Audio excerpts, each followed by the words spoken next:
You're listening to Living in Spain podcasts with David Wright.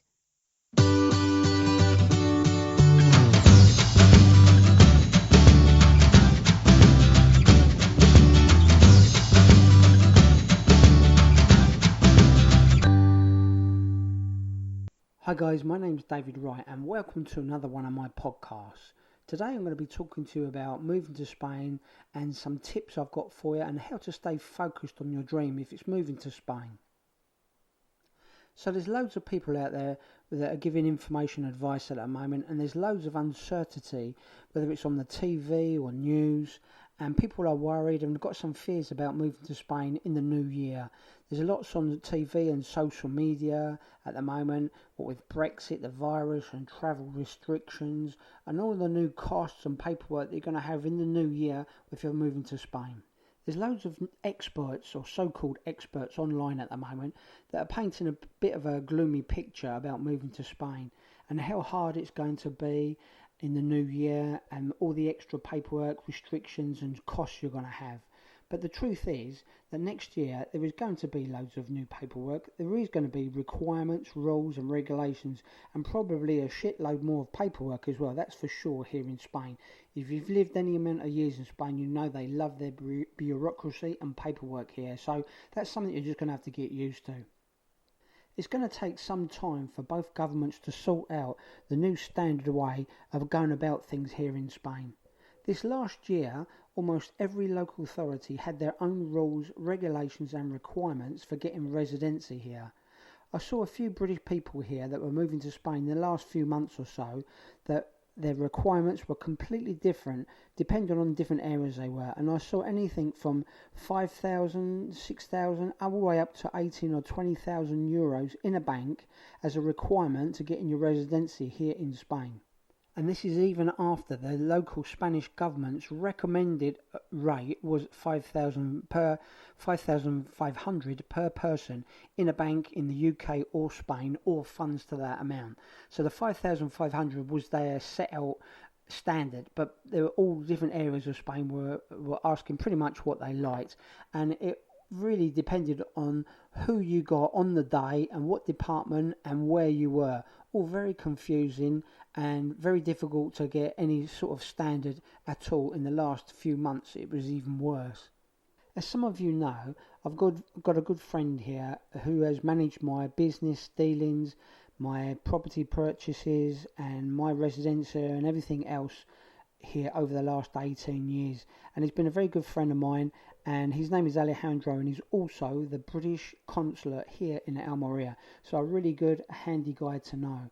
Alejandro tells me that from what he is seeing, both the British and Spanish governments here are both very keen to make it as simple as possible in the forthcoming year for people moving to Spain, especially for the British people. It's going to take some time and months to create a more standard system and a uniform set of rules and regulations for residencia. Remember, Spain wants the British people to come here, as they've lost loads of money in the last few years from people putting their plans to move to Spain or buying property here on hold. So, you know, both it's to the advantages of both Spanish and the British governments to make these plans, these regulations, these rules and requirements as standard and as easy for the British people to follow as possible. I've seen all sorts of crazy posts online saying that Brits will no longer be able to move to Spain or live in Spain or work in Spain in the new year. And this is just ridiculous. Sure, there's going to be some more rules, paperwork and conditions, but there's still going to be people moving here to Spain. British people are still going to be moving here to Spain long after Brexit, whether it goes through with deals or without deals or whatever sort of deals they come up with. British people are still going to be allowed to live and work in Spain, that's for sure.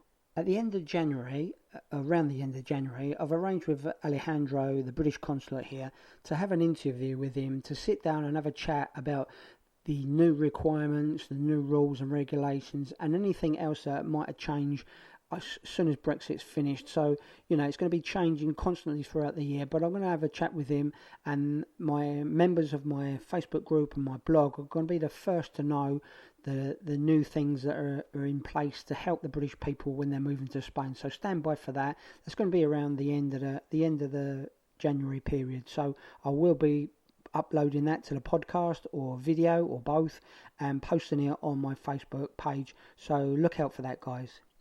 18 years ago, when I was first planning to move to Spain, there was loads of rules and papers I needed, and I had absolutely no idea of where or how to start this. Back then I didn't speak Spanish, so it cost me several €100 to pay somebody to do it all for me.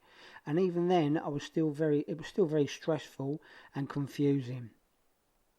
Everyone who has moved here to Spain has been through these, and some find it easier than others. It's just something you have to go through. It's like getting over some sort of initiation when you move to Spain. Everyone that moves to Spain has different ideas about where is best and what they are looking for as their new life here in Spain. People will tell you to rent first. Some say buy straight away. Some like inland and the mountains. Some like the beach, or some like something in between. In our Facebook group and on my blog, we have some very knowledgeable members that have been here several years. They've lived here in Spain and travelled around Spain, and some of them have lived in many different areas of Spain. The trick is to look for these people, find these members, follow these members, and see what they've done and ask them what they did and what they needed to live that lifestyle. The trick is to find people that are interested in the same sort of things that you're interested in. If they're going to be retired here, then follow retired people. If they're going to be working here, they're younger families, they've got children, then follow these people. Ask them what they did. Ask them what they needed, how much it cost them, things like that. I set up a mentorship group on my Facebook page, and this is a place where you can reach out to other members, find members that are living these sort of lifestyles that you want to live here in Spain, and ask for them for their advice and their help. You can learn so much from. It's just going to save you time, money, energy and stress, and these people are willing to help you for free. So check it out on the mentor page, the mentor group on our Facebook page. One of the things I recommend to people that are moving to Spain is to make lists. Make loads of lists. Make a list of places that you think you like the look of, somewhere that you might be looking to move to, an area, and research that area. Write it down, write the lists of the places and look them up on the internet. Get as much info on all these places that you like. Start to research these things online. There's loads of resources online to get as much information as you can on these different areas. They might sound great, they might look great and photographs and stuff, but the more you dive into it and research, it might give you some more insight into whether that is really the right place for you. The more of these lists you make, the more of these questions that you write down, the things that you think you need, the more you start to research it, and then you can refine these lists. You can refine the list to make it more accustomed to your personal needs. Making lists also helps you focus on the needs of the things that you need to do, the things that you need to do in the right order as well. So even if you're not sure, just start writing down these lists, and when you think you know what to do, you'll come up with something else, and then you can refine that list as you go along. The most important thing I always tell people here is learn Spanish. Now it sounds pretty obvious really, but us British people as a whole are pretty lazy when it comes to learning a new language. As children at school and colleges here, when I was at school anyway, we learnt some basic French, but it wasn't really much, and in the lessons here to learn languages, English people aren't really geared up, for the children and the colleges, to learn a language here like the Europeans are. So learning Spanish really will help you more than you know.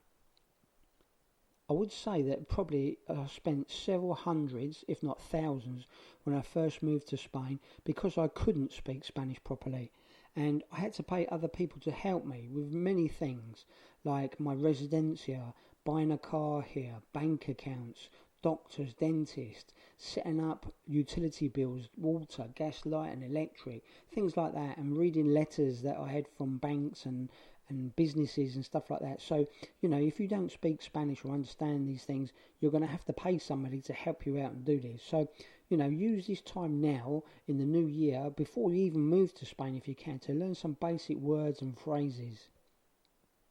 Something I always try and tell people as well is it's very daunting when you first start learning Spanish, especially if you're not in proper classes, or even if you are in classes. You're going to be quite disheartened at first, and it's going to take a long time before you feel confident enough to use the Spanish that you are learning. And something that I did here is try and learn related words to the lifestyle that you're going to live here in Spain when you move here to Spain. So for instance, if you're going to be retired in Spain, then learn things that you're going to use as a retired person. Learn how to make a doctor's appointment, a dentist's appointment, a trip to the opticians. Think about the questions you're going to need to ask and what they're going to ask you and the possible replies that you're going to need. Look up these words and phrases and write them down and start learning these. This will give you confidence to even start doing some basic Spanish conversation when you come here. If you're going to be working here or looking for work in Spain, then start to learn words and phrases related to the sort of work that you're going to be doing or you're going to be looking for. When I started learning Spanish, I started taking lessons in a class, and I really couldn't get on with it. I knew that learning all the verbs, past, present and future was really important, but this wasn't helping me when I first started here, and I was setting up a business as a carpenter, so it was going to take me years before I could have any sort of competence in my Spanish to use it for my work. So I ended up paying for private lessons. I was having less lessons, but private lessons, and more related to me as a carpenter. The words and phrases, the things that I was learning was words and phrases that I could use on a daily basis related to my work, like ordering my wood, my materials, my tools, quotes and pricing and speaking to customers. All these things helped me build up an extensive vocabulary which was related to my work, and it gave me confidence to speak and use these words on a daily basis. And the more I used them, the more confident I got, and the more I added to them and corrected them as I went along. So this is really something that has really stuck with me and helped me out. My verbs are still terrible here, and my Spanish wife picks me up on my verbs all the time, but although it is correct, it's important to get the verbs right. Like for example, the verb to eat, comer, comáis, comemos, comen, past, present, future. If you can say the word comer, to eat, basically you're going to get understood. So, this all comes into place. Learning the words, even if you get it the wrong way or the wrong verbs, get yourself understood, and then people will help correct you, and you can correct yourself as time goes along. But the most important thing is practicing on a regular basis what you're learning. It will help you save you time, money and stress more than you know now. So guys, learning Spanish, pretty obvious really, but it's probably the number one thing that's going to help you more than you know when you first move to Spain. And it's not just for work or living here. You're going to use Spanish to find out about people, make new friends, and it's just going to help you to integrate more with it. So yeah, learning Spanish. There's loads of tips and advice that people are going to give you the best way to learn Spanish, but what I'll tell you is, have lessons on a private basis if you can afford it, because what you're going to be learning is more related to you, and you will learn faster. Even though it's costing you more money, you will learn probably twice as much as you would in a class, and it's stuff that you're going to feel confident with and happy with to learn. So private lessons, I think personally, is a great way to go. And also, if you haven't got a lot of money to spend on lessons, then download the apps, learn online. There's loads of resources online where you can learn Spanish or start learning Spanish, and there's loads of free apps out there that you can download. And what I did, I downloaded loads of these kiddies games and things like that, learning fruit and vegetables and numbers. And yeah, you're going to get bored of them after a while, but just delete them and download another one. There's loads of free apps, and a couple of the ones I downloaded I found were quite good, so I paid the upgrade and got access to more of the information on those apps. I mean, some of these upgrades, you're looking at €2 or €3 to upgrade to the full app. So, if you find something you like, stick with it. It really does help, just practicing daily. Have it on your headphones when you're out at the gym, when you're out walking a dog, when you're driving in your car. Just have it constantly going in your brain, and it does sink in eventually, and it will be the most important thing you do when you're moving to Spain. So guys, I hope these tips have been of some information to you, some help. I hope you've gained something new, some new ideas or some inspiration from this podcast. And if you have, please just leave us a like or a quick comment in the box below, and subscribe to further new episodes, and I'll speak to you soon. If you have enjoyed this podcast by David Wright, then you will love his new books. Out now on Amazon and Kindle, packed with money-saving tips and information on living and working in Spain. Just go to livinginspainbooks.com. David also has a popular blog for expats in Spain. Come and take a look now at britishexpatsinspain.com.